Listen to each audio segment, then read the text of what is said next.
near the banks of the Nile in southern Egypt in 1896. British archaeologist Flinders Petrie leads an excavation in Thebes, the ancient city of the dead.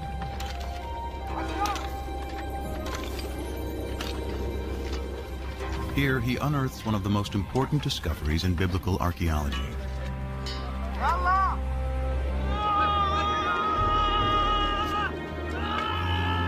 From beneath the sand appears the corner of a royal monument, carved in stone.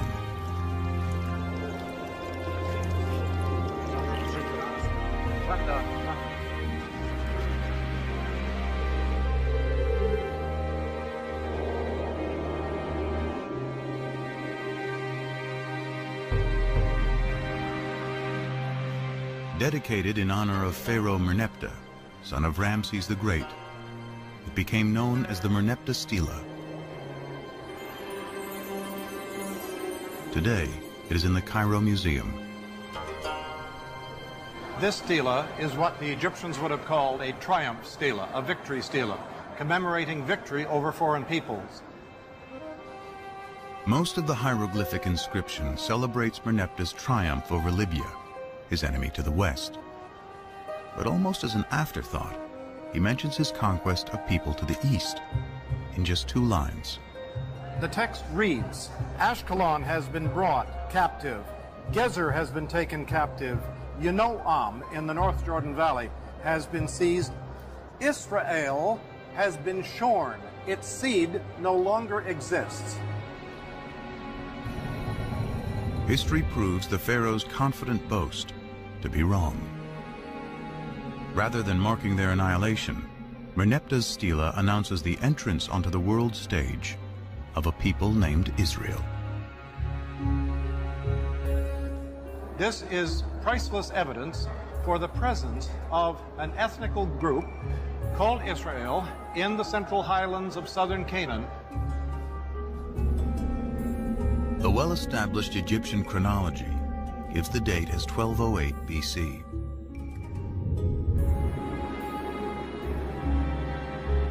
Merneptah's stela is powerful evidence that a people called the Israelites are living in Canaan, in what today includes Israel and Palestine, over 3,000 years ago.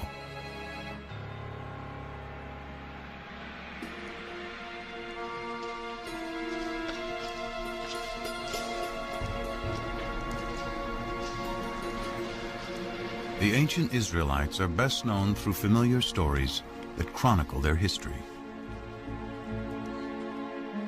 Abraham and Isaac, Moses and the 10 Commandments, David and Goliath,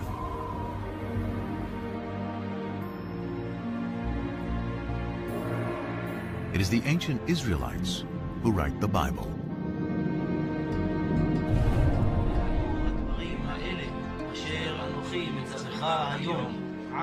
Through writing the Hebrew Bible, the beliefs of the ancient Israelites survived to become Judaism, one of the world's oldest continuously practiced religions. And it is the Jews who give the world an astounding legacy: the belief in one God.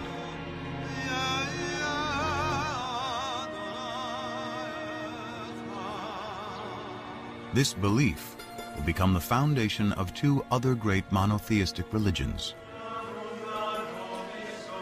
Christianity and Islam.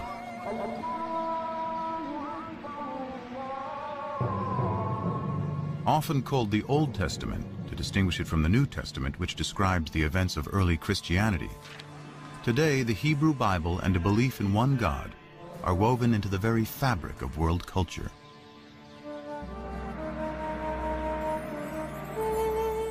But in ancient times, all people, from the Egyptians to the Greeks to the Babylonians, worshipped many gods, usually in the form of idols.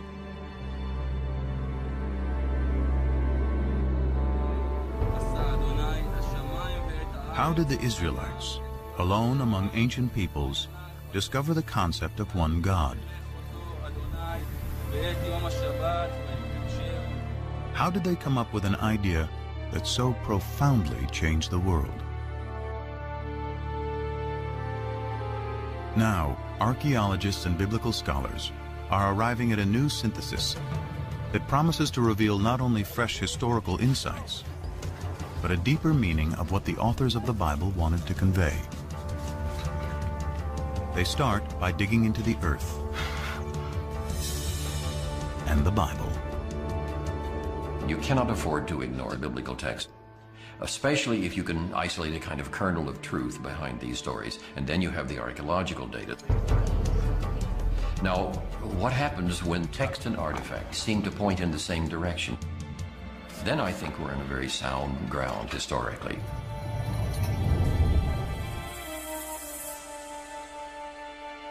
Scholars search for intersections between science and scripture.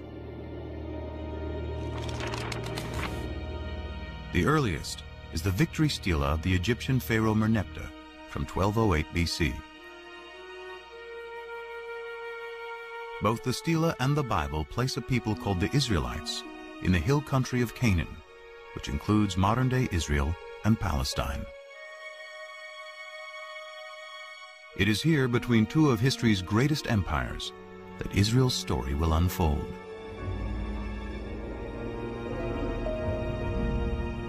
The way to understand Israel's relationship to the superpowers, Egypt and Mesopotamia on either side, is to understand its own sense of its fragility as a people.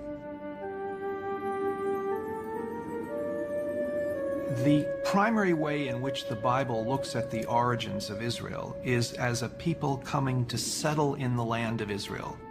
It's not indigenous. It's not a native state.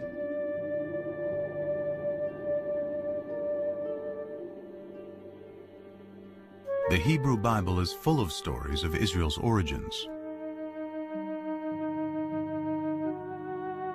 The first is Abraham, who leaves Mesopotamia with his family and journeys to the Promised Land, Canaan. The Lord said to Abraham, "Go forth from your native land and from your father's house to the land that I will show you. I will make of you a great nation, and I will bless you. I will make your name great." Genesis 12:1 and 2. According to the Bible, this promise establishes the covenant, a sacred contract between God and Abraham. To mark the covenant, Abraham and all males are circumcised. His descendants will be God's chosen people. They will be fruitful, multiply, and inhabit all the land between Egypt and Mesopotamia.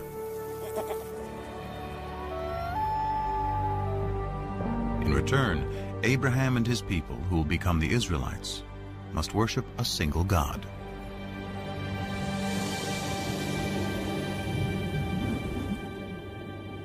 This is a new idea. It was an idea that nobody had ever had before. God, in our sense, doesn't exist before Abraham. It is hard to appreciate today how radical an idea this must have been in a world dominated by polytheism, the worship of many gods and idols.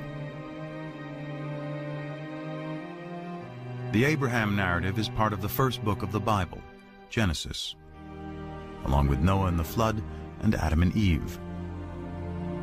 Though they convey a powerful message, to date there is no archaeology or text outside of the Bible to corroborate them. The farther back you go in the biblical text, the more difficult it is to find historical material in it. The patriarchs go back to Genesis. Genesis is, for the most part, a compilation of myths, creation stories, things like that. And to find a historical core there is very difficult. This absence of historical evidence leads scholars to take a different approach to reading the biblical narrative. They look beyond our modern notion of fact or fiction to ask why the Bible was written in the first place. There is no word for history in the Hebrew Bible. The biblical writers were telling stories. They were good historians, and they could tell it the way it was when they wanted to, but their objective was always something far beyond that. So what was their objective? To find out, scholars must uncover who wrote the Bible and when. The traditional belief is that Moses wrote the first 5 books of the Bible. Genesis, the story of creation. Exodus, deliverance from slavery to the Promised Land. Leviticus, Numbers, and Deuteronomy, laws of morality and observance. Still read to this day, together they form the Torah, often called the 5 books of Moses. The view that Moses had personally written down, first 5 books of the Bible, was virtually unchallenged until the 17th century. There were a few questions raised about this. For example, the very end of the last book of the Torah, the book of Deuteronomy, describes the death and burial of Moses. And so some rabbis said, well, Moses couldn't have written those words himself because he was dead and was being buried. And digging deeper into the text, there are even more discrepancies. For example, how many of each species of animal is Noah supposed to bring into the ark? One text says 2, a pair of every kind of animal. Another text says 7 pair of the clean animals and only 2 of the unclean animals. In one chapter, the Bible says the flood lasts for 40 days and 40 nights.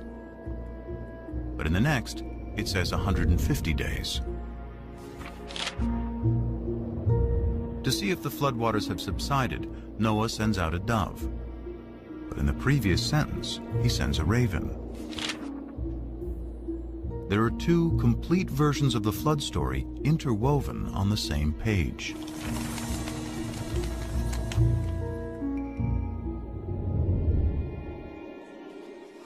Many similar discrepancies throughout its pages suggest that the Bible has more than one writer. In fact, within the first 5 books of the Bible, scholars have identified the hand of at least 4 different groups of scribes, writing over several hundred years.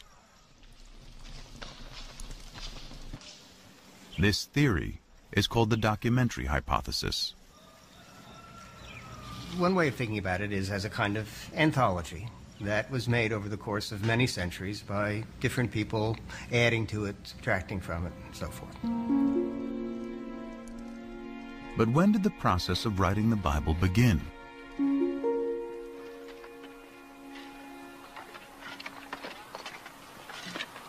Tel Zayit is a small site on the southwestern border of ancient Israel that dates back to biblical times.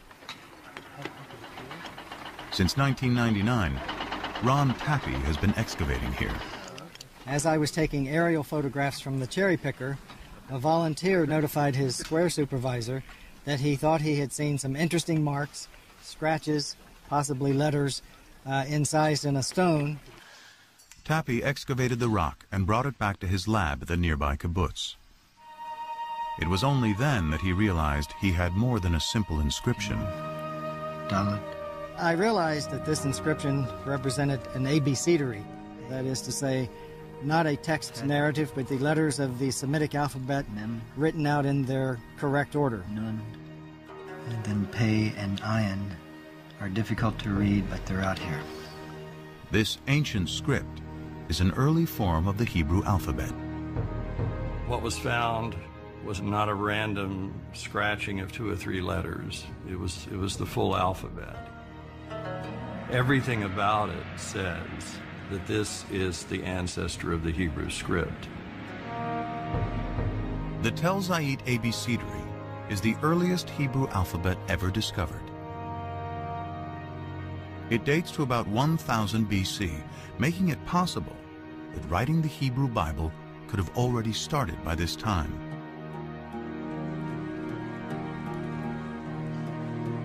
To discover the most ancient text in the Bible, scholars examine the Hebrew spelling, grammar, and vocabulary. The Hebrew Bible is a collection of literature written over about 1,000 years. And as with any other language, Hebrew naturally changed quite a bit over those 1,000 years. The same would be true of English. I'm speaking English of the 21st century, and if I were living in Elizabethan times, the words I choose, the syntax I use would be quite different. Scholars examine the Bible in its original Hebrew in search of the most archaic language, and therefore the oldest passages. They find it in Exodus, the second book of the Bible.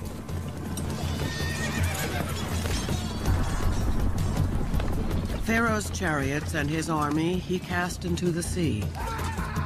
His picked officers are drowned in the Red Sea. Exodus 15:4.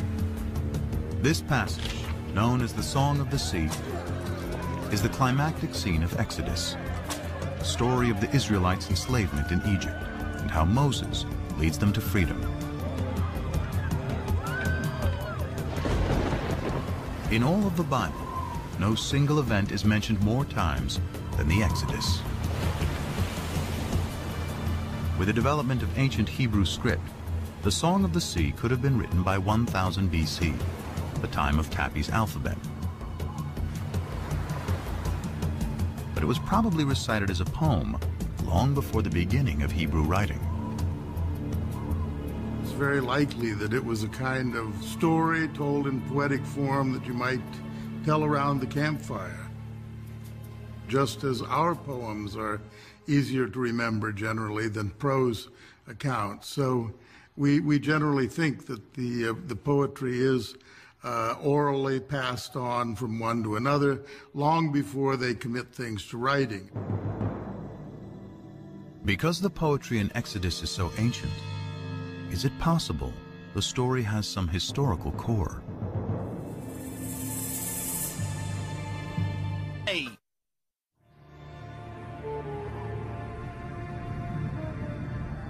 Here in the eastern Nile Delta of Egypt, in a surreal landscape of fallen monuments and tumbled masonry, archaeologists have uncovered a lost city. Inscribed on monuments throughout the site is the name of Ramses II, one of the most powerful Egyptian rulers. It is Ramses who is traditionally known as the Pharaoh of the Exodus. Ancient Egyptian texts call the city Piramesi, or House of Ramses, a name that resonates with the biblical story of Exodus. The only specific item mentioned in the Exodus story that we can probably connect with non-biblical material is the cities that the Hebrews were ordered to build, and they are named Pithom and Ramses. Scholars agree that the biblical city Ramses is the ancient Egyptian city Piramesi. Its ruins are here in present-day Tanis. Most of the Egyptologists identified Piramesi, the Ramses town, with Tanis, because here you have an abundance of Ramesside monuments. This convergence between archaeology and the Bible provides a time frame for the Exodus. It could not have happened before Ramses became king around 1275 BC. And it could not have happened after 1208 BC, when the stela of Pharaoh Merneptah, Ramses II's son, specifically locates the Israelites in Canaan.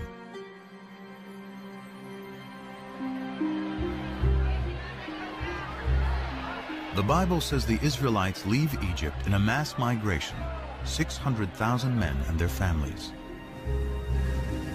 and then wander in the desert for 40 years.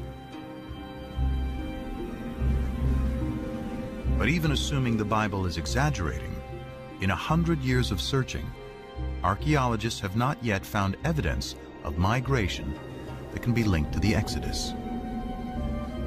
No excavated site gives us any information about the route of the wandering through the wilderness. an exodus is simply not attested anywhere. Any historical or archaeological confirmation of the Exodus remains elusive. Yet scholars have discovered that all 4 groups of biblical writers contributed to some part of the Exodus story. Perhaps it is for the same reason its message remains powerful to this day. Its inspiring theme of freedom. Freedom is a compelling notion, and that is one of the ways that we can understand the story of the Exodus, from being controlled by others to controlling oneself. The idea of a change from domination to autonomy, that these are very powerful ideas that resonate in the human spirit. And the Exodus gives narrative reality to those ideas.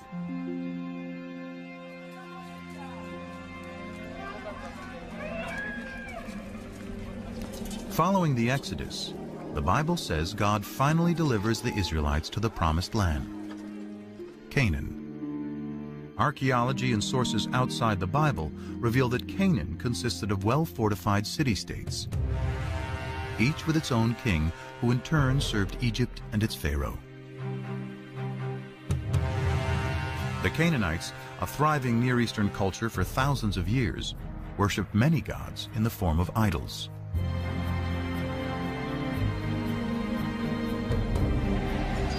The Bible describes how a new leader, Joshua, takes the Israelites into Canaan in a blitzkrieg military campaign. So the people shouted, and the trumpets were blown.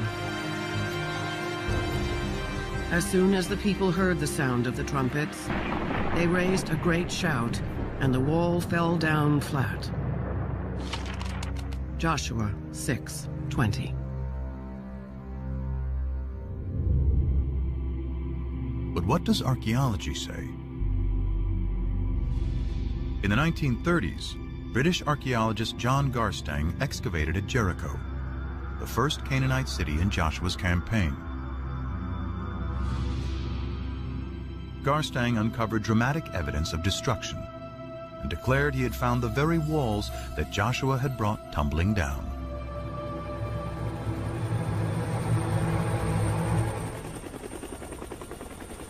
And at what the Bible describes as the greatest of all Canaanite cities, Hatzor, there is more evidence of destruction.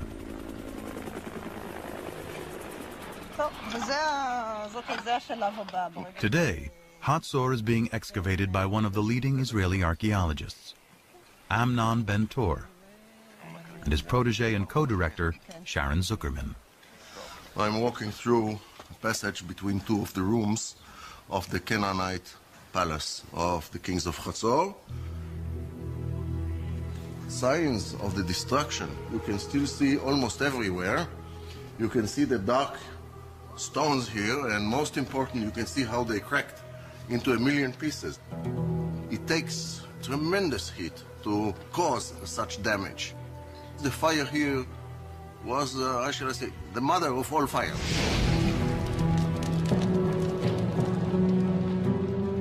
And there's another Canaanite city-state that Joshua and his army of Israelites are credited with laying waste.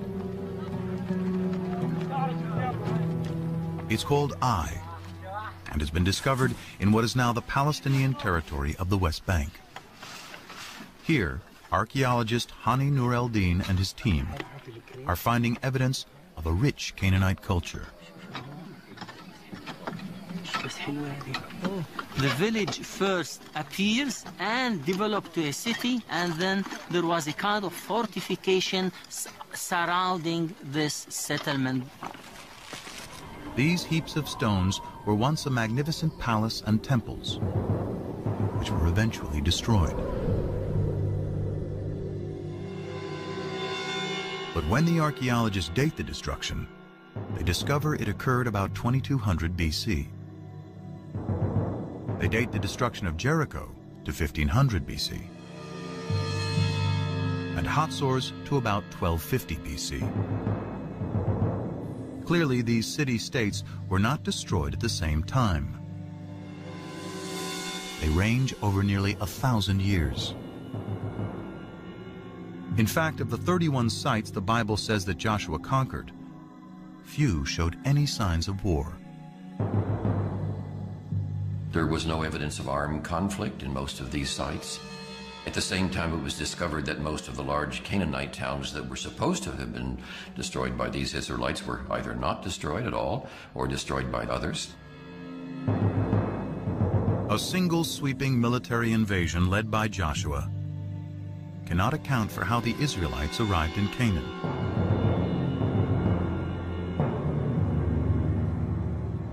But the destruction of Hatzor does coincide with the time that the Merneptah Stela locates the Israelites in Canaan. So who destroyed Hatzor? Amnon Ben-Tor still believes it was the Israelites who destroyed the city. But his co-director, Sharon Zuckerman, has a different idea. The final destruction itself consisted of the mutilation of statues of kings and gods. It did not consist of signs of war or of any kind of fighting. We don't see weapons in the street like we see in other sites that were destroyed by foreigners. So if there was no invasion, what happened? Bobby, just be careful about the stones there, okay? Excavations reveal that Hatzor had a lower city of commoners, serfs and slaves, and an upper city with a king and wealthy elites. Zuckerman finds within the grand palaces of elite Hatzor areas of disrepair and abandonment. To archaeologists, signs of a culture in decline and rebellion from within.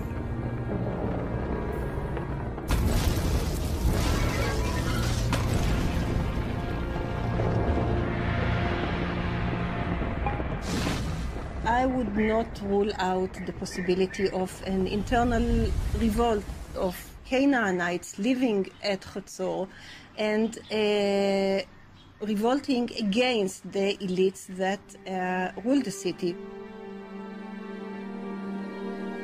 In fact, the entire Canaanite city-state system, including Hatzor and Jericho, breaks down.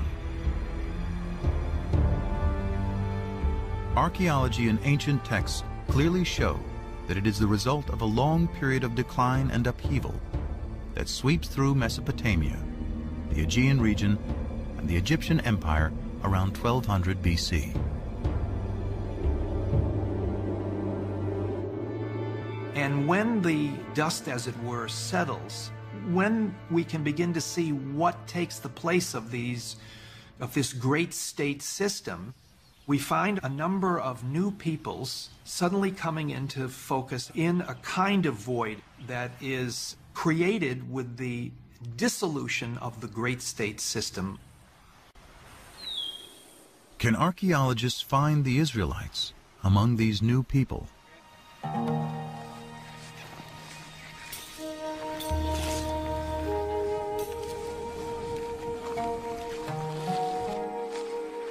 In the 1970s, archaeologists started wide-ranging surveys throughout the central hill country of Canaan. Today, primarily the Palestinian territory of the West Bank.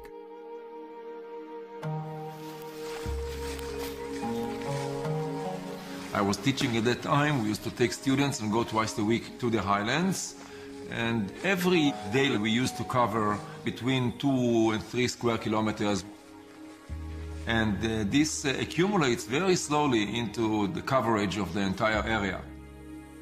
Israel Finkelstein and teams of archaeologists walked out grids over large areas, collecting every fragment of ancient pottery lying on the surface.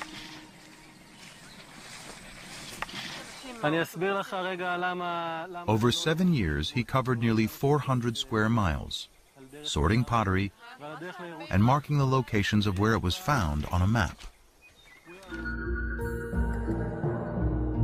By dating the pottery, Finkelstein discovered that before 1200 BC, there were approximately 25 settlements. He estimated the total population of those settlements to be 3,000 to 5,000 inhabitants.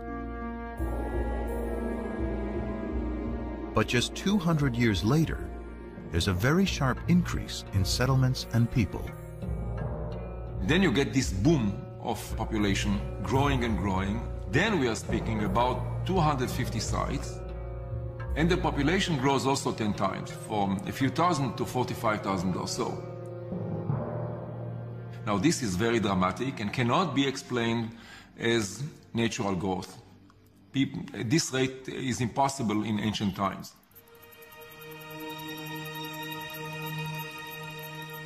If not natural growth, perhaps these are the waves of dispersed people settling down following the collapse of the great state systems.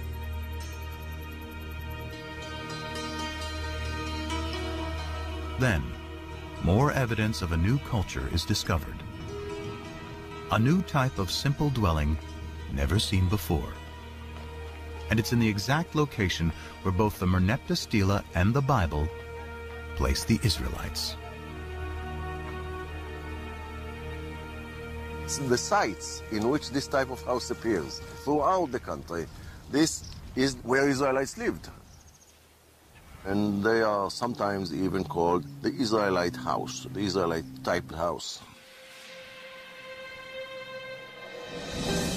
The people who lived in those villages seem to be arranged more or less in a kind of an egalitarian society because there are no major architectural installations. If you look at the finds are relatively poor. Pottery is more or less mundane. I don't want to offend the early settlers or the early Israelites. Very little art. Curiously, the mundane pottery found at these new Israelite villages is very similar to the everyday pottery found at the older Canaanite cities like Hatzor.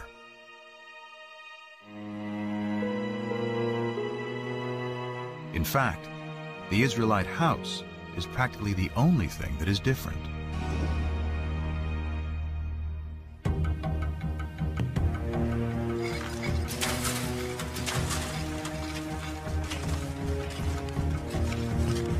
This broad similarity is leading archaeologists to a startling new conclusion about the origins of the ancient Israelites. The notion is that most of the early Israelites were originally Canaanites, displaced Canaanites. The Israelites were always in the land of Israel. They were natives, but they were different kinds of groups. They were basically the have-nots. So what we're dealing with is a movement of peoples, but not an invasion of armed hordes from outside, but rather a social and economic revolution. Ancient texts describe how the Egyptian rulers and their Canaanite vassal kings burdened the lower classes of Canaan with taxes and even slavery. A radical new theory based on archaeology suggests what happens next. As that oppressive social system declines, families and tribes of serfs, slaves, and common Canaanites seize the opportunity. In search of a better way of life, they abandon the old city-states and head for the hills.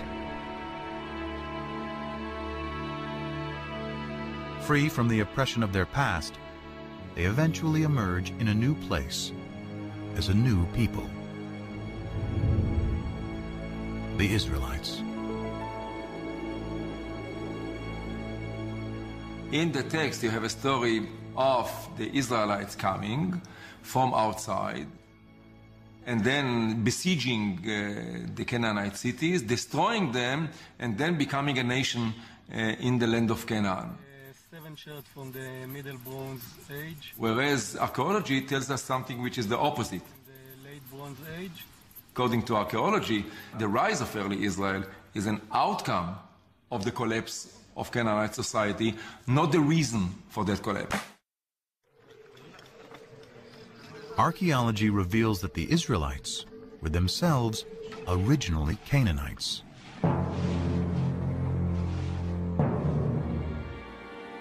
So why does the Bible consistently cast the Israelites as outsiders in Canaan? Abraham's wanderings from Mesopotamia, Moses leading slaves out of Egypt and into the Promised Land, and Joshua conquering Canaan from outside. The answer may lie in their desire to forge a distinctly new identity. Identity is created, as psychologists tell us, by talking about what you are not, by talking about another. In order to figure out who I am, I have to figure out who I am not. Conspicuously absent from Israelite villages are the grand palaces and the extravagant pottery associated with the kings and rich elites of Canaan. The Israelites did not like the Canaanite system, and they defined themselves in contrast to that system. So by not using decorated pottery, by not using important pottery, they developed an ideology of simplicity, which marked the difference between them and the Egyptian Canaanite system. If the Israelites wanted to distinguish themselves from their Canaanite past, what better way than to create a story about destroying them?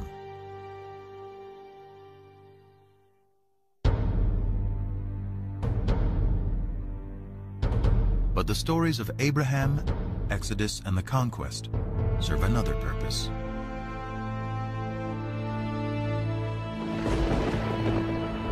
They celebrate the power of what the Bible says is the foremost distinction between the Israelites and all other people: their God. In later Judaism, the name of God is considered so sacred it is never to be spoken. We don't know exactly what it means. We don't know how it was pronounced, but it seems to have been the personal name of the God of Israel. So his title, in a sense, was God, and his name was these four letters, which in English would be YHWH, which we think were probably pronounced something like Yahweh. But Yahweh only appears in the Hebrew Bible. His name is nowhere to be found in Canaanite texts or stories. So where do the Israelites find their God?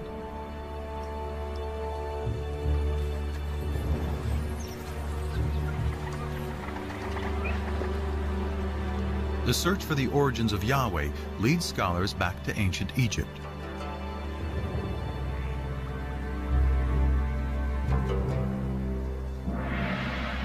Here in the royal city of Karnak, for over 1,000 years, pharaohs celebrated their power with statues, obelisks, and carved murals on temple walls. Here on the north wall of Karnak, we have scenes depicting the victories in battle of Seti I, the father of Ramses the Great.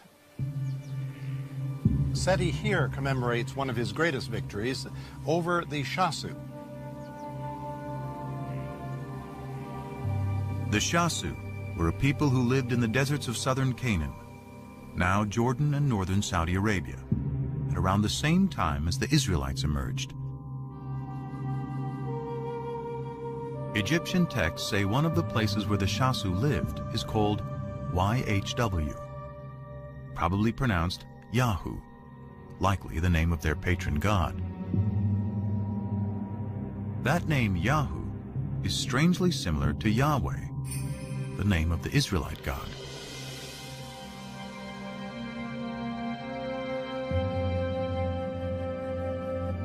In the Bible, the place where the Shasu lived is referred to as Midian. It is here, before the Exodus, the Bible tells us Moses first encounters Yahweh in the form of a burning bush. Come no closer. Remove the sandals from your feet, for the place on which you are standing is holy ground. God also said to Moses, Thus you shall say to the Israelites, Yahweh, the God of your ancestors, has sent me to you. This is my name forever, and this my title for all generations. Exodus 3, 5 and 15. So we have in Egyptian sources something that appears to be a name like Yahweh in the vicinity of Midian. Here is Moses in Midian, and there a deity appears to him and reveals his name to Moses as Yahweh. These tantalizing connections are leading biblical scholars to re-examine the Exodus story.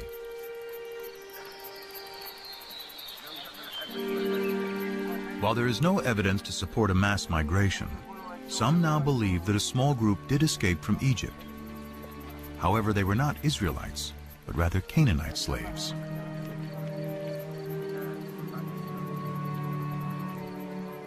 On their journey back to Canaan, they pass through Midian, where they are inspired by stories of the Shasu's god, Yahu. There was probably a group of people who fled from Egypt and had some divine experience.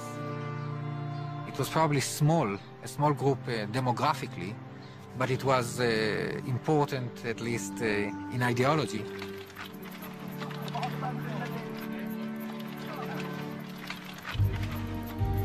They find their way to the central hill country, where they encounter the tribes who had fled the Canaanite city-states.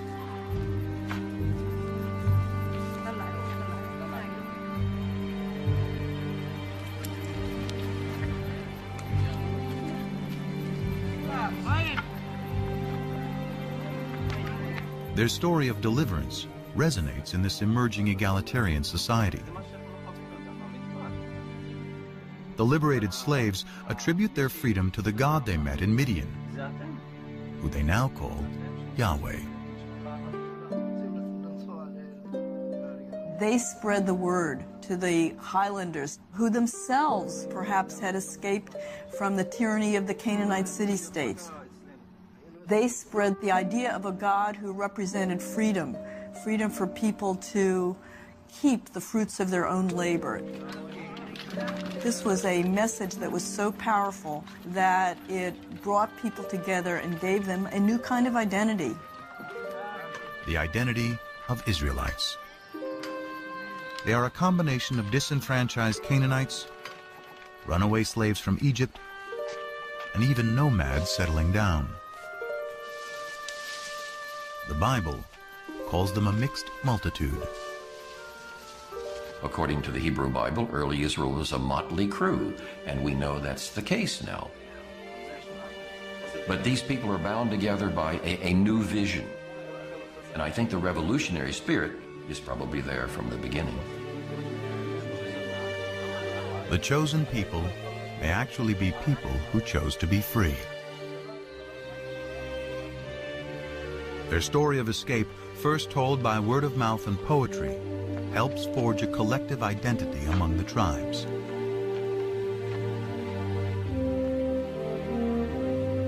Later, when written down, it will become a central theme of the Bible. Exodus and divine deliverance. Deliverance by a God who comes from Midian, exactly where the Bible says, adopted by the Israelites to represent their exodus from slavery to freedom.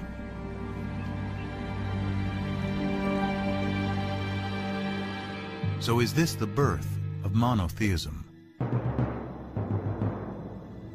The common understanding of what differentiated the ancient Israelites from their neighbors was that their neighbors worshipped many different gods and goddesses, and the Israelites worshipped only the one true God. But that is not the case. This bull figurine, likely representing El, the chief god of the Canaanite deities, is one of thousands of idols discovered in Israelite sites. The Israelites frequently worshipped other gods. Now, maybe they weren't supposed to, but they did. So at least on a practical level, many, if not most, Israelites were not monotheists. The Bible's ideal of the Israelite worship of one God will have to wait.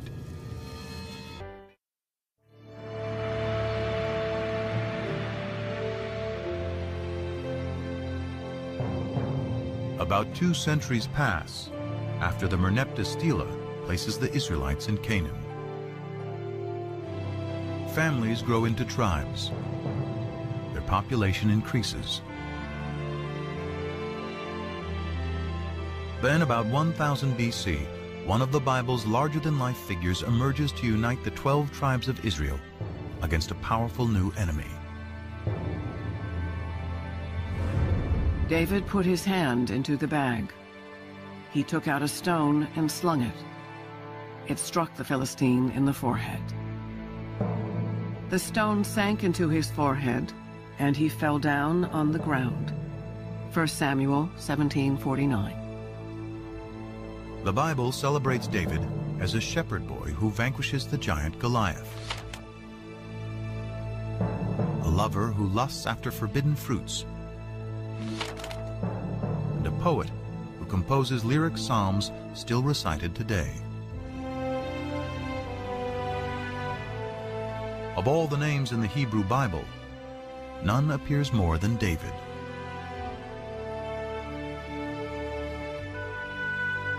Scriptures say David creates a kingdom that stretches from Egypt to Mesopotamia. He makes Jerusalem his royal capital, and in a new covenant, Yahweh promises that he and his descendants will rule forever. David's son Solomon builds the temple where Yahweh, now the national God of Israel, will dwell for eternity. The kingdom of David and Solomon, one nation united under one God, according to the Bible.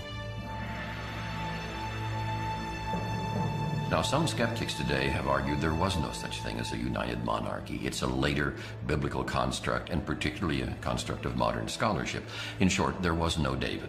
As one of the biblical revisionists has said, David is no more historical than King Arthur. But then, in 1993, an amazing discovery literally shed new light on what the Bible calls ancient Israel's greatest king.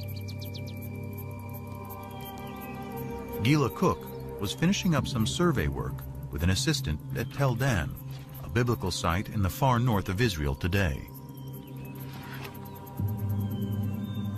The excavation was headed by the eminent Israeli archaeologist Avraham Biran. It was near the end of the day, and Cook was getting her last measurements when she hears a yell from below. And it was Biran in his booming voice yelling, "Gila, let's go."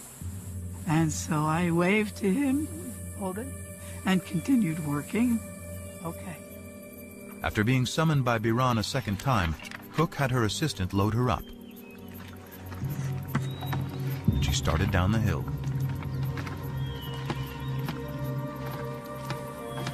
So I get there and I just dropped my bag and dropped the board and I set my stuff down.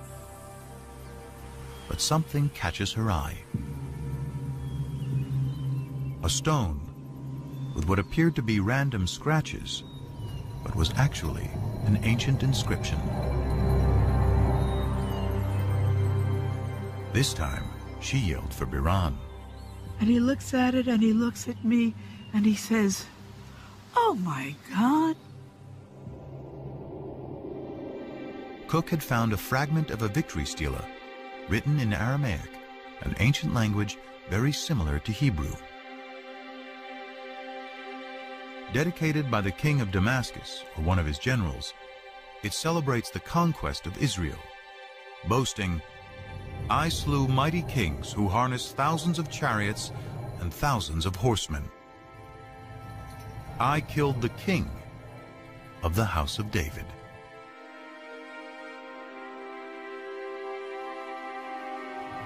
Those words, the house of David, make this a critical discovery. They are strong evidence that David really lived. Unlike Genesis, the stories of Israel's kings move the biblical narrative out of the realm of legend and into the light of history.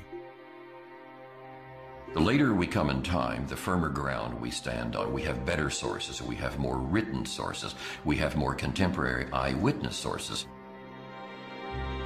When the biblical chronology of Israel's kings can be cross-referenced with historical inscriptions, like the Tel Dan Stela, they can provide scholars with fairly reliable dates. King David is the earliest biblical figure confirmed by archaeology to be historical. And most scholars agree he lived around 1000 BC, the 10th century. Could any of the Bible have been written during David's reign? The earliest Hebrew alphabet, discovered by Ron Tappy, carved on a stone at Tel Zait, provides an enticing clue. Off this wall here. The stone was incised with this alphabet. The stone was then used to build the wall, and the structure itself suffered massive destruction by fire sometime near the end of the 10th century BCE. The find is even more significant because Tel Zait was a biblical backwater on the fringes of David's kingdom. Surely if there was a scribe that could write this alphabet that far away, way out in the boondocks at the extreme western boundary of the kingdom, surely if there was a scribe that could do that out there, there were scribes, much more sophisticated scribes, back in the capital. Could these scribes have been in the court of King David and his son Solomon? Could they have been the earliest biblical writers?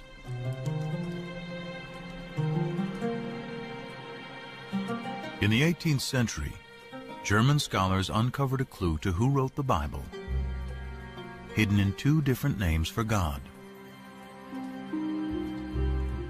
According to one account, Abraham knew God by his intimate personal name, conventionally pronounced Yahweh. Passages with the name Yahweh, which in German is spelled with a J, scholars refer to as J. But according to other accounts, Abraham knew God simply by the most common Hebrew word for God, which is Elohim. So the two different writers became known as E for Elohim and J for Yahweh. Most likely based on poetry and songs passed down for generations, they both write a version of Israel's distant past. The stories of Abraham in the Promised Land, Moses and the Exodus. The earliest of these sources is the one that is known as J, which many scholars dated to the 10th century BC, the time of David and Solomon. And because the backdrop for J's version of events is the area around Jerusalem, it's likely he lived there, perhaps in the royal courts of David and Solomon.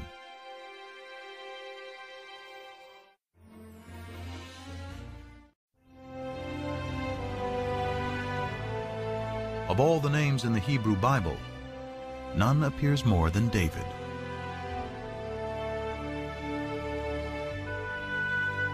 Scriptures say David creates a kingdom that stretches from Egypt to Mesopotamia. He makes Jerusalem his royal capital, and in a new covenant, Yahweh promises that he and his descendants will rule forever. David's son Solomon builds the temple where Yahweh, now the national God of Israel, will dwell for eternity.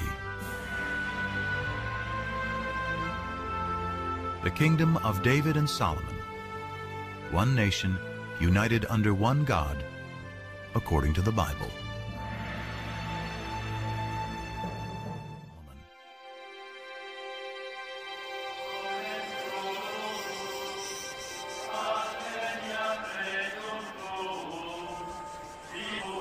For over 100 years, archaeologists have searched Jerusalem for evidence of the kingdom of David.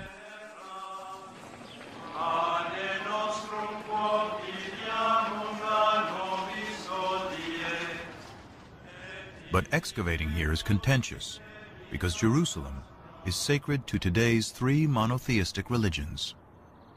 For Christians, Jesus comes in his final week to worship at the Jerusalem temple.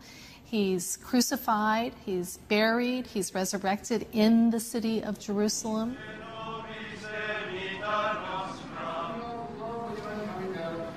For Islam, it is the site where Muhammad comes in a sacred night journey. And today, the Dome of the Rock marks that spot. In Judaism, the stories of the Hebrew Bible, of Solomon, of David, of the temples of Jerusalem, all of these take place, of course, in Jerusalem. So Jerusalem is a symbol of sacred space today, important for all three traditions. Despite the difficulties, Israeli archaeologist Eilat Mazar went digging in the most ancient part of Jerusalem, today called the City of David. We started the excavations here because we wanted to check and to examine the possibility that the remains of King David's palace are here. But because this area has been fought over, destroyed, and rebuilt over thousands of years, it was a long shot that any biblical remains would survive. But then, large walls started to appear, 3 meter wide, 5 meter wide, and then we saw that it goes all directions. It goes from east, 30 meters to the west, and we don't see the end of it yet. Such huge walls can only be part of a massive building. And Mazar believes her excavations to date represent only 20% of its total size.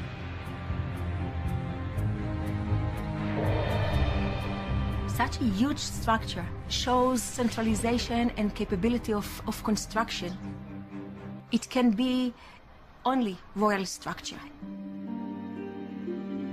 This huge complex may be evidence of a kingdom. But is it David's kingdom?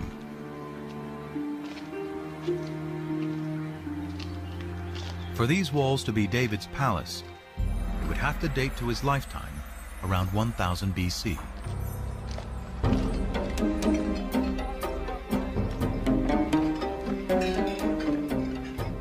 The problem is stone walls can never be dated on their own. Biblical archaeologists date ruins based on the pottery they find associated with those ruins.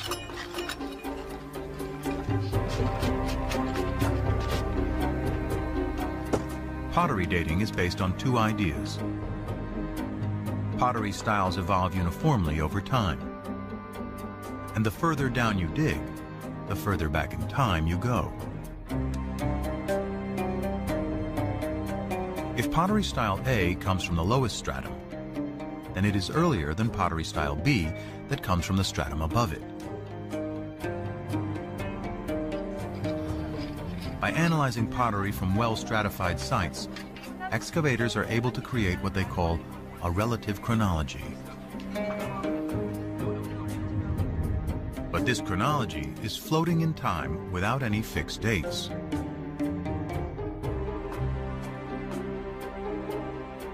To anchor this chronology, William Foxwell Albright, considered the father of biblical archaeology, used events mentioned in both the Bible and Egyptian and Mesopotamian texts to assign dates to pottery styles.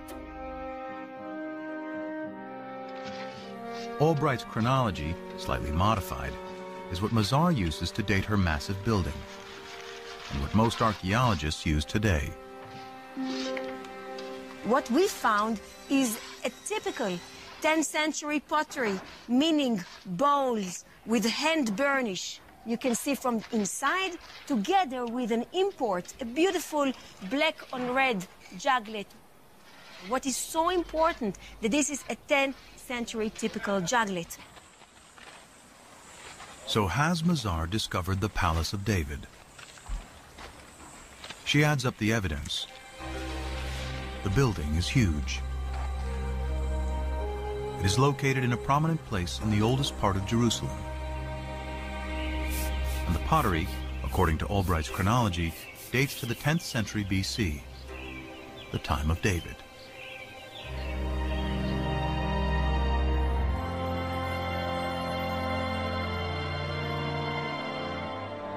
Mazar believes she has indeed found the Palace of David.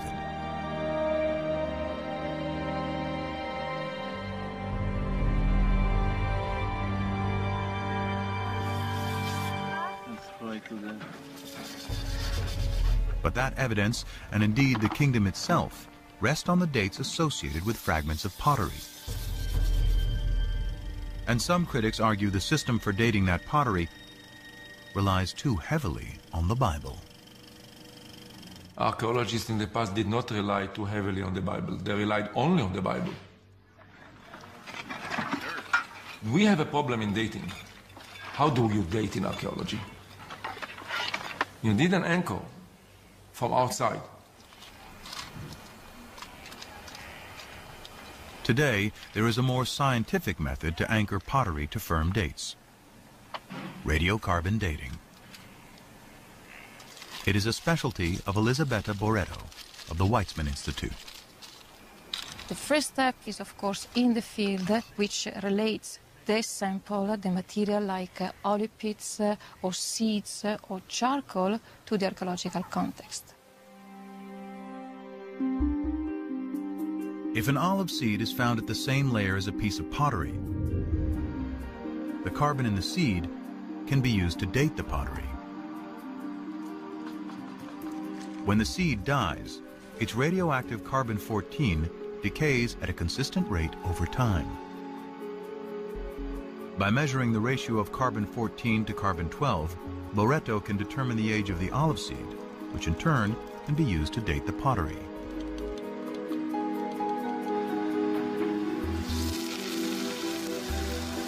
Boretto has meticulously collected and analyzed hundreds of samples from over 20 sites throughout Israel. Her carbon samples date the pottery that Albright and most archaeologists associate with the time of David and Solomon to around 75 years later.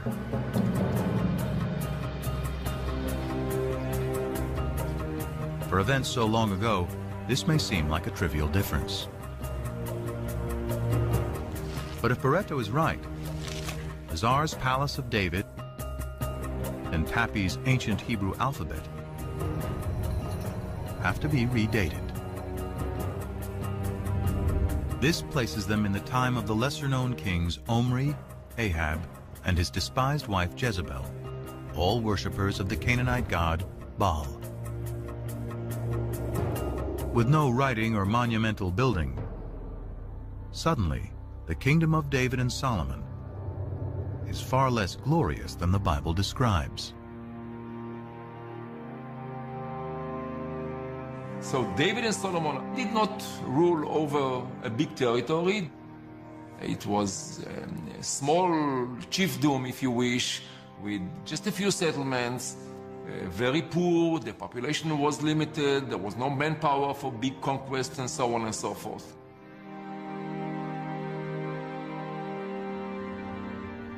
This would make David a petty warlord ruling over a chiefdom, and his royal capital Jerusalem nothing more than a cow town. These are the results of the radiocarbon dating. He or she who decide to ignore these results, I treat them as if arguing that the world is flat, that the earth is flat, and I cannot argue anymore. But it's not so simple. Other teams collected radiocarbon samples following the same meticulous methodology. According to their results, Mazar's Palace and Tappy's alphabet can date to the 10th century, the time of David and Solomon. How can this discrepancy be explained? The problem is that these radiocarbon dates have a margin of error of plus or minus 30 years, about the difference between the two sides. Pottery and radiocarbon dating alone cannot determine if the kingdom of David and Solomon was as large and prosperous as described in the Bible.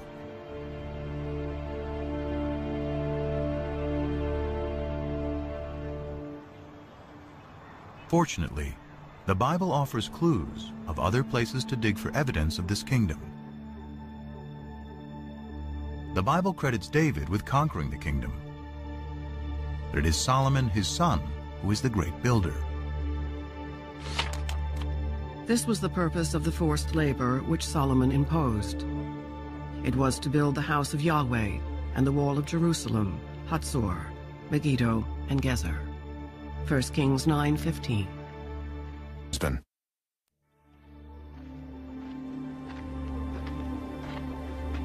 Here in Hatzor, Amnon Ben-Tor, director of excavations, believes this may be evidence of Solomon's building campaign.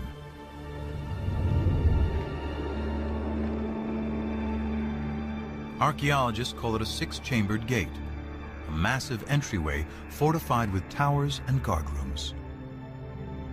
Ben-Tor's predecessor, Yigal Yadin, first uncovered this structure. It turned out to be a six-chambered gate, and Yadin immediately remembered that a very, very similar gate was excavated at Gezer, and then Chicago University excavated this gate here at Megiddo. Stunned by the similarity of these three gates, Yadin recalled the passage in the Bible. Here we have a wonderful connection of the biblical passage as it shows up in archaeology. Three monumental gates, all based on the same plan, would seem to be powerful evidence not only of prosperity, but also of a central authority. Throughout its history, the Israelites had been divided into tribes, then into kingdoms, north and south. The locations of these strikingly similar gates in both regions suggest a single governing authority throughout the land.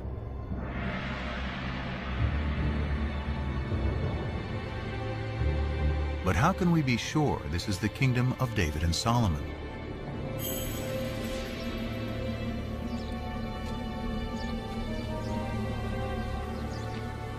The answer, once again, lies in Egypt. The head-smiting scene which you see on this wall commemorates a military campaign conducted by Pharaoh Shishak, or Sheshonq, the founder of Dynasty 22 in Egypt. The Egyptian pharaoh Shishak invades Israel, an event the Bible reports and specifically dates to 5 years after Solomon's death, during the reign of his son Rehoboam. In the 5th year of King Rehoboam, King Shishak of Egypt marched against Jerusalem and carried off the treasures of the house of Yahweh and the treasures of the royal palace. He carried off everything. 1 Kings 14:25 and 26. The importance of this in fixing one of the earliest dates, specific dates, in which Egyptian history coincides with biblical history is really startling and has to be taken note of. This stunning convergence between the Bible and Egyptian history gives a firm date for the death of Solomon. Shishak's campaign, according to the well-established Egyptian chronology, dates to 925 BC. And the Bible says Solomon dies 5 years earlier, which means 930 BC. This is further evidence that David and Solomon lived in the 10th century.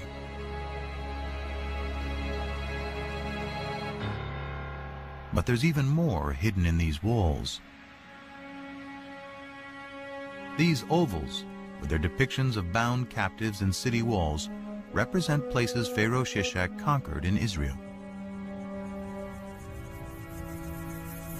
One of those places is Gezer, where archaeologists find the hallmark of Solomon's building program, a 6-chambered gate. Bill Deaver directed the excavations in the late 1960s. We can actually see vivid evidence here of a destruction. Down below, we have the original stones, pretty much in situ. But if you look in here, you see the stones are badly cracked. You can even see where they're burned from the heat of a huge fire that has been built here. And then up in here, you see the fire has been so intense that the soft limestone has melted into lime, and it flows down like lava. This is vivid evidence of a destruction, and we would connect that with this well-known raid of Pharaoh Shishak. And if the gate was destroyed by Shishak in 925 BC, then it must have been built during the lifetime of Solomon, who died just 5 years earlier. Surely this kind of monumental architecture is evidence of state formation. And if it's in the 10th century, then Solomon. Although a minority of archaeologists continue to disagree, this convergence of the Bible, Egyptian chronology, and Solomon's gates is powerful evidence that a great kingdom existed at the time of David and Solomon, spanning all of Israel, north and south, with its capital in Jerusalem. But Jerusalem is more than a political center. It is the center of worship.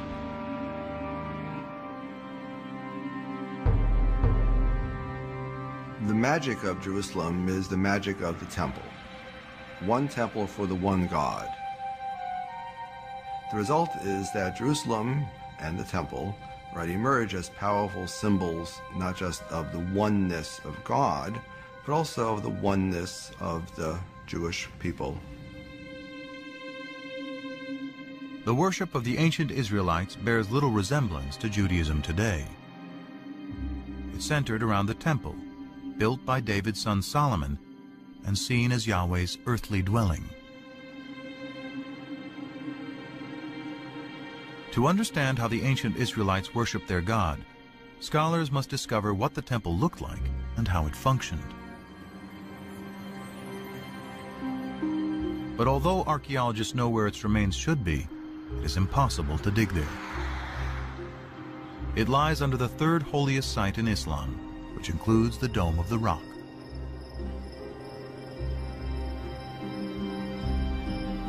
Not a stone of Solomon's temple has ever been excavated.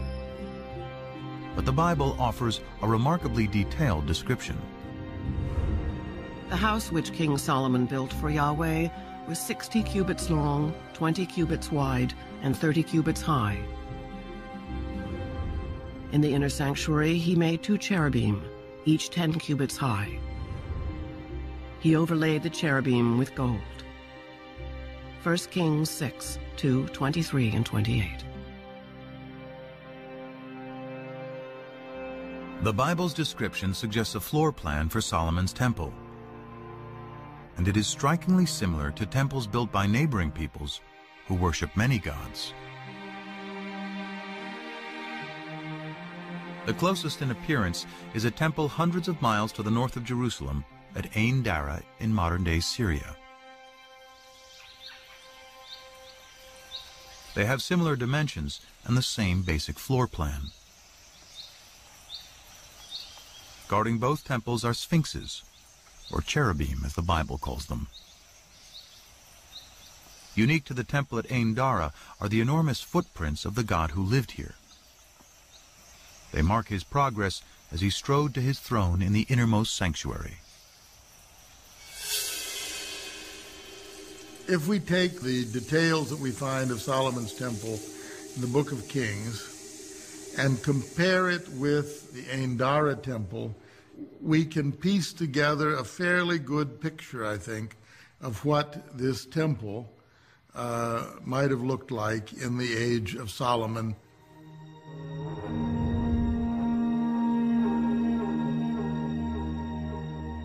Now it is possible to reconstruct with some confidence how Solomon's temple may have looked and how the ancient Israelites worshiped their God. Out front was an enormous altar. Beyond that was a porch area that led into the inside of the temple. There was a room, the holy place, and then beyond that, the most sacred room, the Holy of Holies, where tradition says the Ark of the Covenant held the tablets of the law. And this room was considered to be the most sacred site on earth because it is the room where God's presence could be found.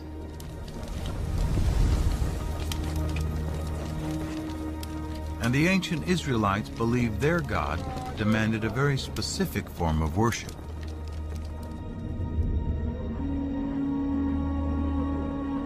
Evidence of this survives today on Mount Gerizim in Palestine.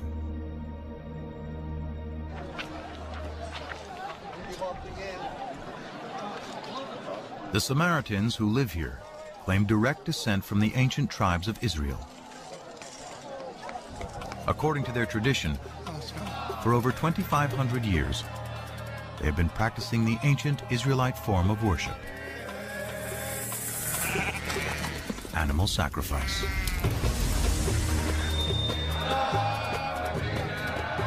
The primary function is to make a connection between our mundane world and the divine world.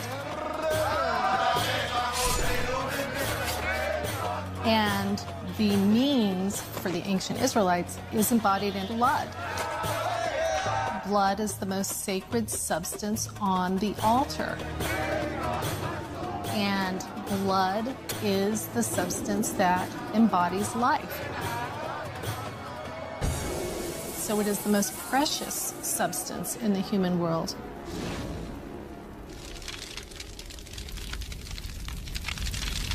But while the priests were offering sacrifice to Yahweh in the temple, many Israelites were not as loyal.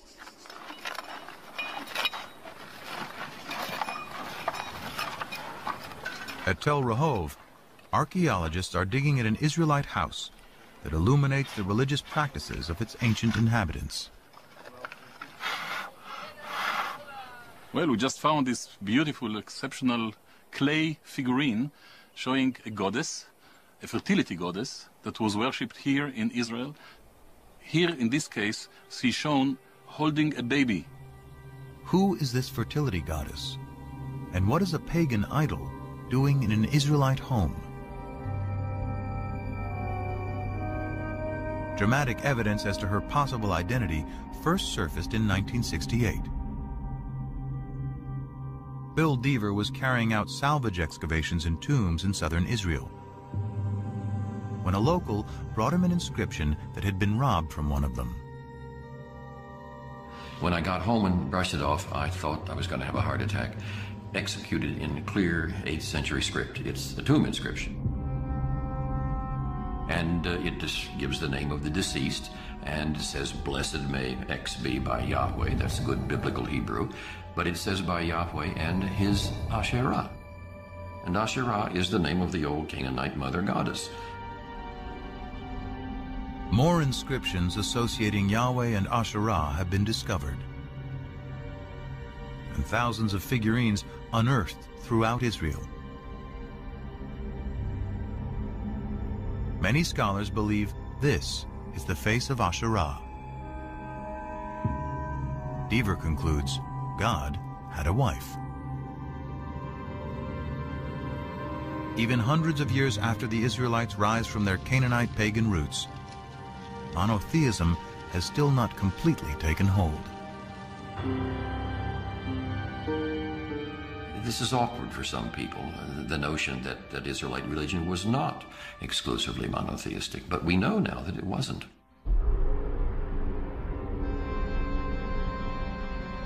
The Bible admits the Israelites continue to worship Asherah and other Canaanite gods, such as Baal.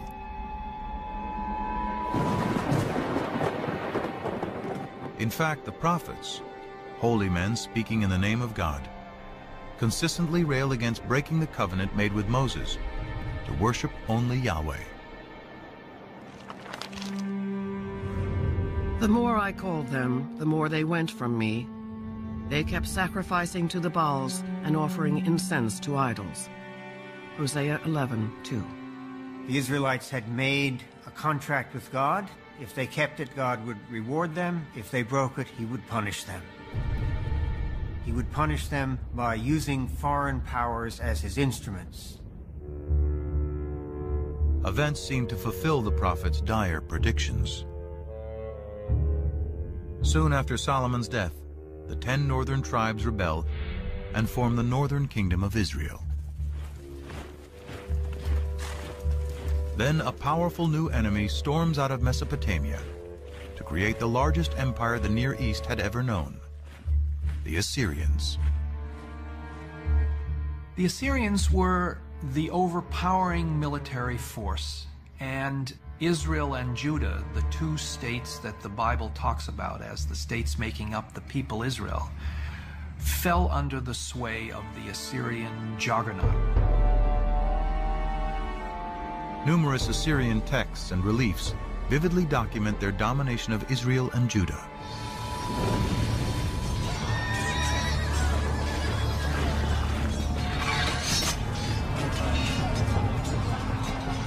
In 722 BC, the Assyrian army crushes the northern kingdom.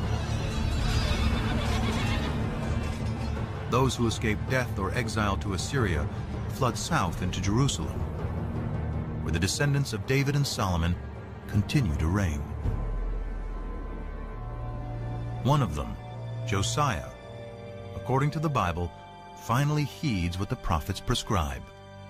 We're told in the book of Kings that King Josiah in the late 7th century BC was told that a scroll had been discovered in the temple archives.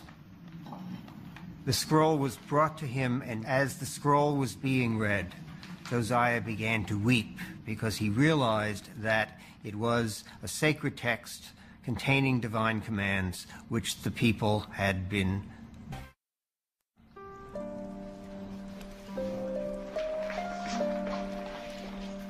Scholars believe that the lost scroll is part of the 5th book of the Torah, Deuteronomy, a detailed code of laws and observance. It inspires another group of scribes in the 7th century BC, whom scholars call the D-writers.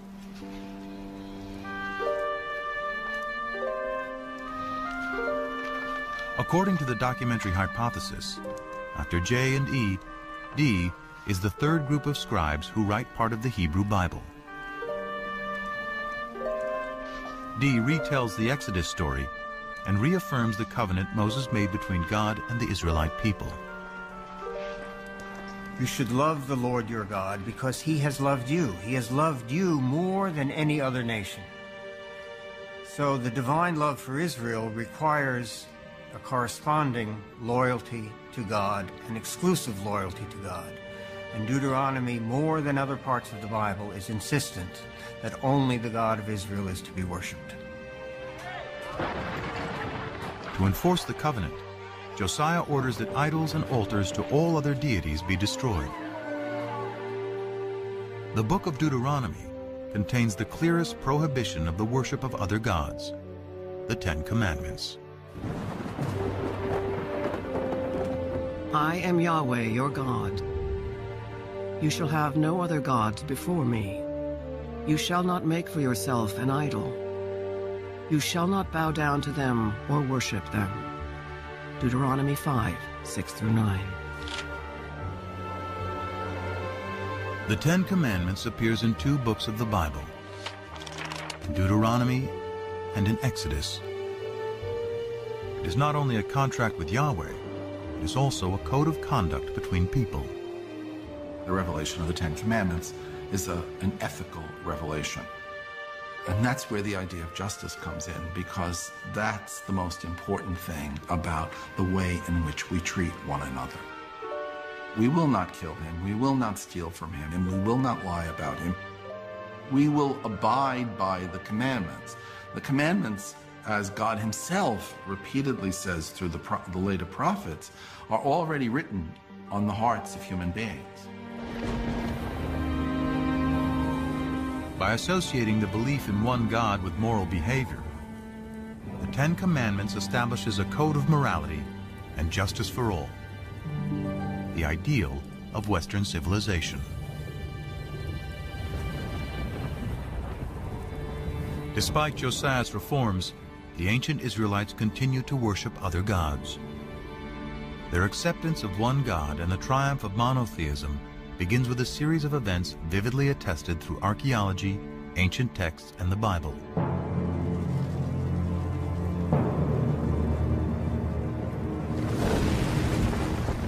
It starts with the destruction of Yahweh's earthly dwelling, the Jerusalem temple.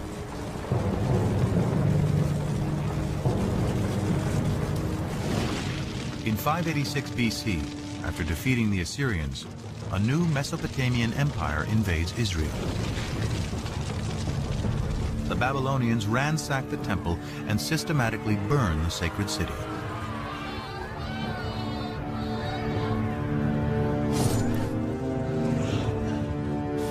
Before his eyes, the Babylonian victors slay the sons of Zedekiah, the last Davidic king, then blind him.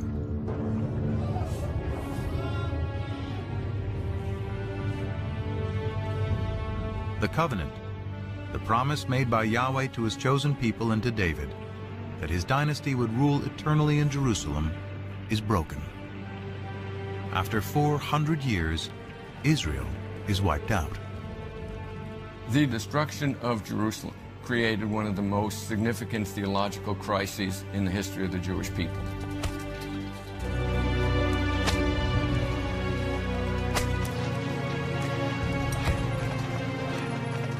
The Babylonians round up the Israelite priests, prophets, and scribes and drag them in chains to Babylon. Babylonian records confirm the presence of Israelites, including the king, in exile. In every age of disbelief, one is inclined to think God is dead. And surely those who survived the fall of Jerusalem must have thought so. After all, how could God allow his temple, his house, the visible sign of his presence among his people, to be destroyed? Without temple, king, or land, how can the Israelites survive?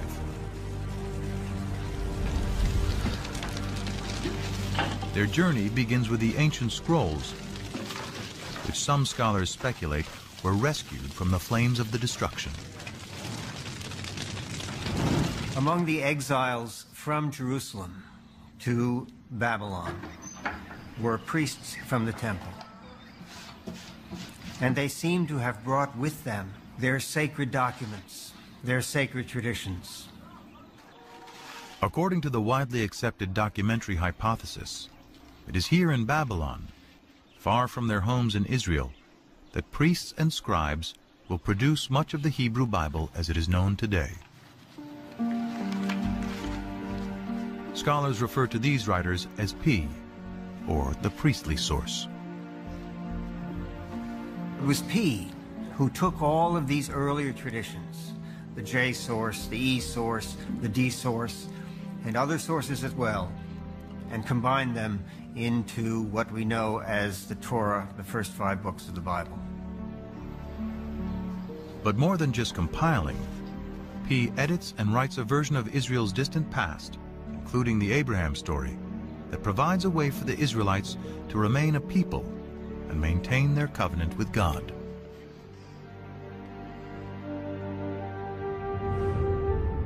You shall circumcise the flesh of your foreskins, and it shall be a sign of the covenant between me and you. Genesis 17:11. When Genesis 17 attributes a covenantal value to circumcision, it is not really talking about Abraham.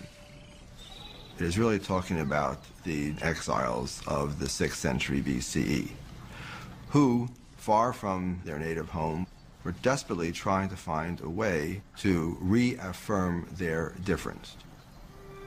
Therefore, they began to look at circumcision as not simply another practice, but rather as the marker of the covenant, and they attributed this view back to Abraham.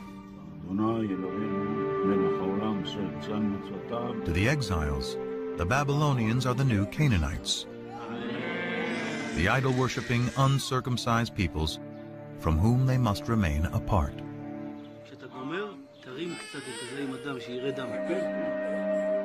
But the Abraham story, with its harrowing tale of a father's willingness to sacrifice his own son, is also about the power of faith.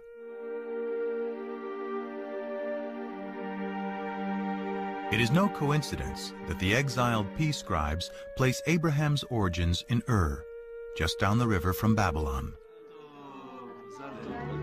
Perhaps with the same faith as Abraham had, so too will the exiles be returned to the promised land. One of the pervasive themes in the Torah is the theme of exile and return.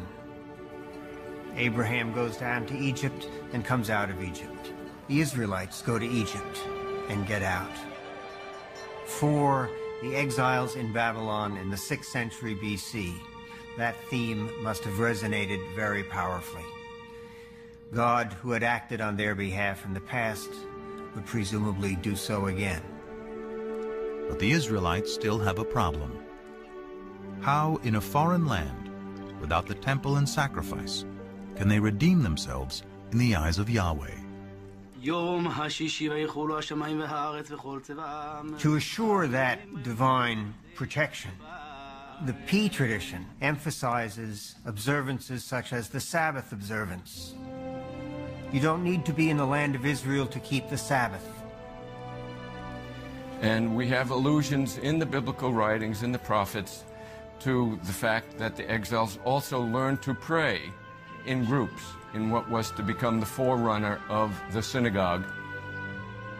Shema Yisrael, Adonai Eloheinu, Adonai Echad. It is during this period, through the exile, that the exiles realized that even far away from their homeland, without a temple, without the priesthood, without kings, they're still able to worship God, be loyal to God, and to follow God's commandments.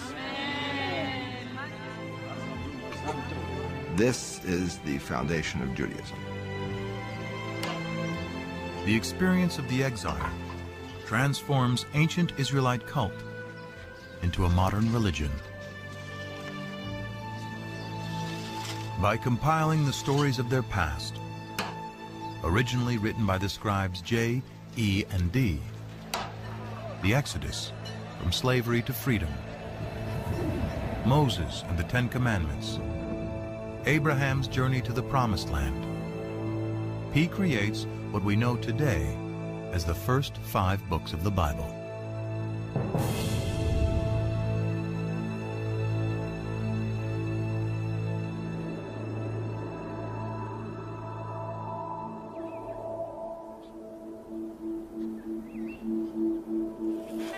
Though this theory is widely accepted, physical evidence of any biblical text from the exile or earlier is hard to come by.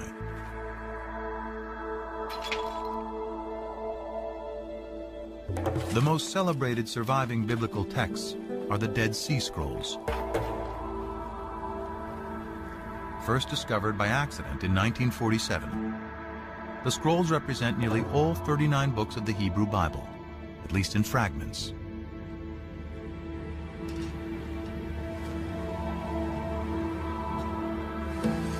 They survived because they were deposited in the perfect environment for preservation: the hot, dry desert. Archaeologists suspect there were at least hundreds more scrolls throughout Israel. But because they were written on papyrus or animal skins, they have long since decomposed. Even though the earliest of the Dead Sea Scrolls date to the 3rd and 2nd centuries BC, that doesn't mean that they're the first copies or examples of this work that were ever written. It means that they already stand in a line of tradition that had been established by the time the scrolls were written.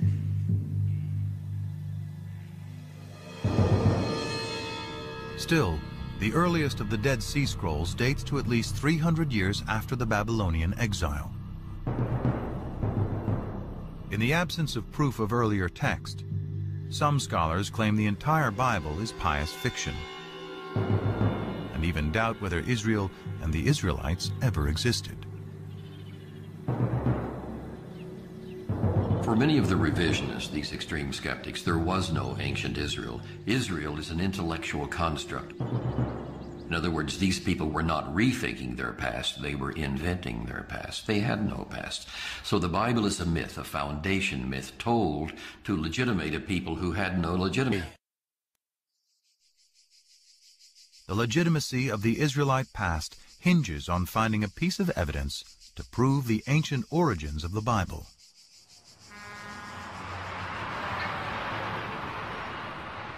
What would be the discovery of a lifetime starts outside the walls of Jerusalem in an old cemetery. We came here and excavated 7 of these burial caves. The burial caves date back to the 7th century BC, somewhere around the time of King Josiah. But the caves were found looted, so we didn't anticipate too much. Gabriel Barkai instructed a 13-year-old volunteer to clean up a tomb for photographs. Instead of that, he was bored, he was alone, and he had a hammer, and he began banging on the floor. But the floor turned out to be a fallen ceiling. And beneath it were some artifacts that had escaped the looters.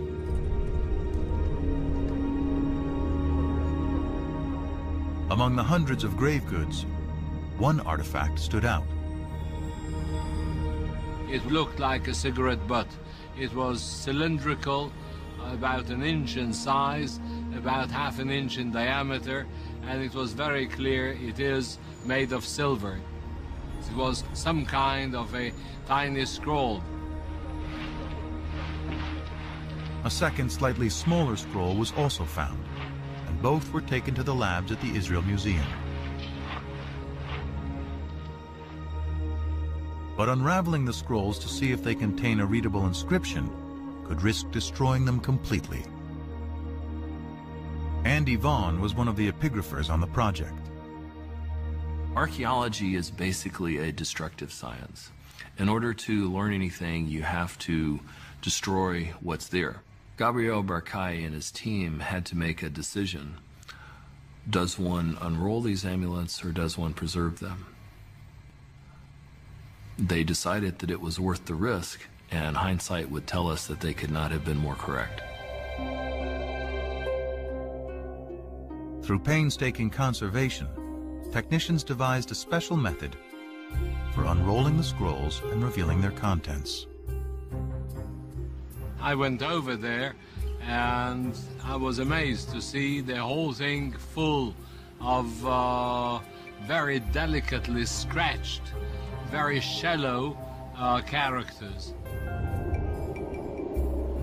The first word that I could decipher already on the spot was Yud Hey Vav Hey, which is the 4-lettered, unpronounceable name of God. Further investigation revealed more text and a surprisingly familiar prayer, still said in synagogues and churches to this day. May the Lord bless you and keep you. May the Lord make his face to shine upon you and be gracious to you. May the Lord lift up his countenance upon you and give you peace. Numbers 6:24-26.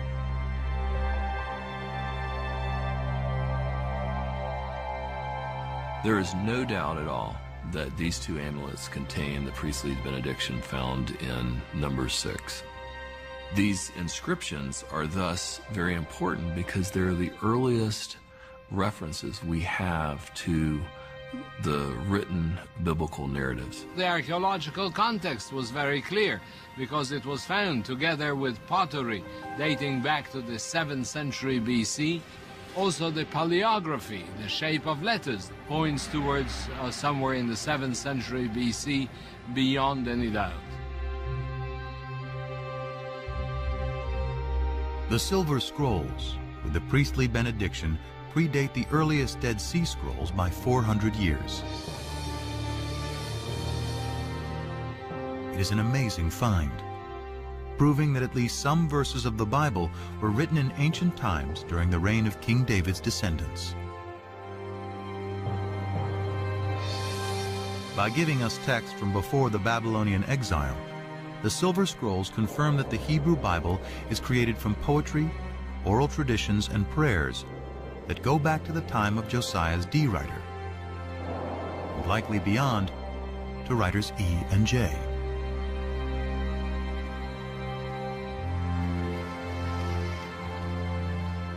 As modern scholars suspect, the Torah, the first 5 books of the Bible, takes its final form during the Babylonian exile.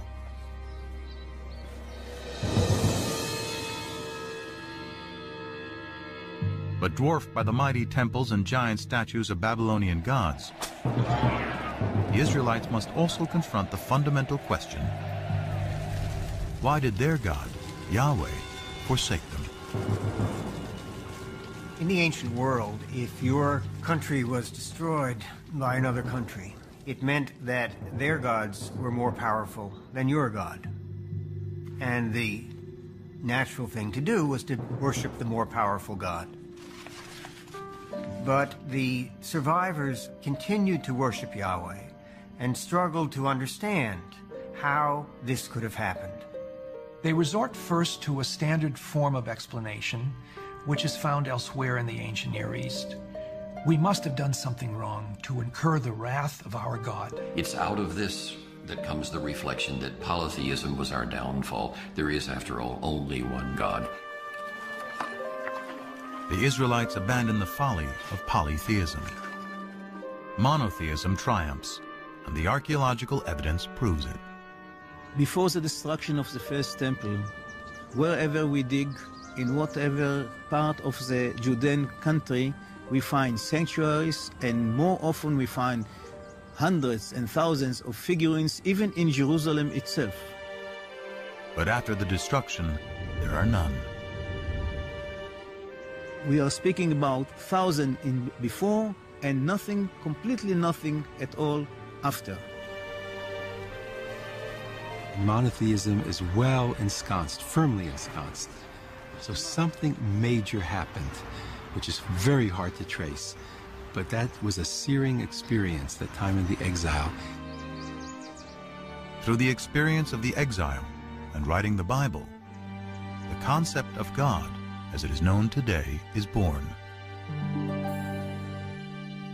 In a way, P created something that was much greater, because it was greater than any individual land or kingdom. It was a kind of a universal religion based on a creator God, not just a God of a single nation, but the God of the world, the God of the universe. This moves Yahweh into the realm of being a universal deity who has the power to affect what happens in the whole universe. This makes the God of ancient Israel the universal God of the world that resonates with people, at least in Jewish, Christian, and Muslim tradition to this very day.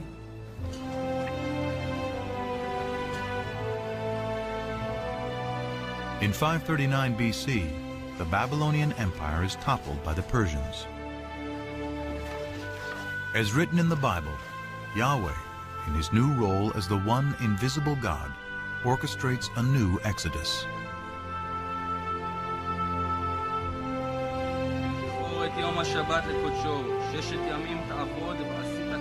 Among one group of returning exiles is the prophet Ezra. Back in Jerusalem, he gives a public reading of the newly written Torah to re-establish the covenant. All the people gathered together. They told the scribe Ezra to bring the book of the law of Moses, which the Lord had given to Israel. He read from it from early morning until midday, and the ears of all the people were attentive to the book of the law. Nehemiah 8, 1-3. To me, it's one of the most moving moments in the whole Bible. Ezra returns with the Bible in his hands, so we have the feeling that the process begun in the exile is finally finished, and Ezra has a copy. The scrolls that chronicle the Israelites' relationship with their God is now the Hebrew Bible, the Old Testament, a sacred text for over 3 billion people. Through its writing, an ancient cult becomes a modern religion, And the Israelite deity Yahweh transforms into the God of the three great monotheistic religions.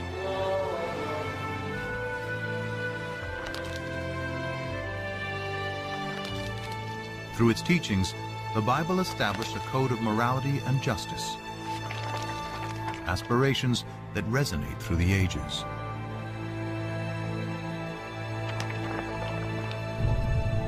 More than fact or fiction, at the intersection of science and scriptures is a story that began over 3,000 years ago and continues to this day.